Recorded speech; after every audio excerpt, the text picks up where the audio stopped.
What up, what up? It's your boy THC Rich, and today I'm back in the garden with an update on the Strawnanna Melt grow. And honestly, I'm getting to that point in flower where things are just getting easy. Everything's pretty laid back, no drama, no major issues, just kind of tending and catering to the plant, and it's doing its thing. Yeah. THC Rich, yeah, we grow, we smoke it. Kansas City roots got the whole world token. Better buzz, better life. Yeah, that's the slogan. Tune in, stay lit. Exclusive, unbroken. So let me show y'all what's going on right now. Strawnanna Melt stacking, buds swelling, leaves look happy, and overall, everything's cruising. These are the weeks in flower where the plant really just does its thing. I'm basically here just to make sure nothing gets in its way. You can see how she's starting to fill out. Every day the buds are getting a little chunkier, the hairs are getting a little tighter, and the frost keeps creeping farther and farther up the sugar leaves. Now this is the part of growing where you're not trying to force your plant to do anything. You're just sitting back, keeping the environment stable, and letting the plant naturally express itself.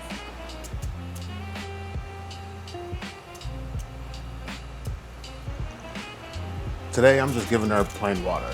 No teas, no bottles, no fancy ingredients. And for all the beginners watching, that's the whole point I switched to living soil. The plant's nutrients are already there. You don't feed your plant, you feed your soil. And then your soil will feed your plant. And when you understand that, it's gonna make your watering sessions so much more relaxing. I'm not measuring stuff out, I'm not mixing nothing, I'm not chasing pH. I'm just keeping the soil moist enough for the microbes to stay active. It's simple, it's nature, it makes growing feel so much more stress-free.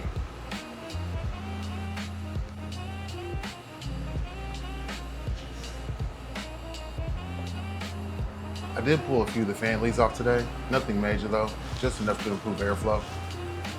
When I'm in mid to late flower like this, my goal is not to strip the plant. I just want to open up the canopy a little more so air can move a little more freely. Good airflow can keep moisture from getting trapped inside your buds, and it can help prevent issues like mold, powdery mildew, bud rot. So really, I just gave them like a little haircut today to keep my girls fresh. Now, one thing I have noticed about this run is that the Strawnanna Melt has not faded a whole lot. Now the buds themselves have plenty of purple hues in them, but the leaves, they're staying pretty green. I don't have any like major yellowing or major purple coming in, just green for the most part. And it's not necessarily a good or a bad thing, it's just an observation I made. Every plant's not gonna fade the same, and every plant's not gonna put on a show with the colors at the end. Now, this is where phenotypes come in. And I want to break this down for the beginners because it's super important. Most people think that if you buy a pack of seeds, you're going to get the same plant out of every seed. But that's just not how cannabis works. A phenotype is basically each seed's personal style. Think of them like kids in the same family. You can have 5 kids with the same parents, but one might be tall, one might be short, one might have curly hair, one might be a troublemaker, and one might look suspiciously like your mailman. But you get what I'm saying. Same genetics, completely different personalities. Plants work the same. Some fade like crazy, some will stay green forever, some turn purple, and some don't change at all.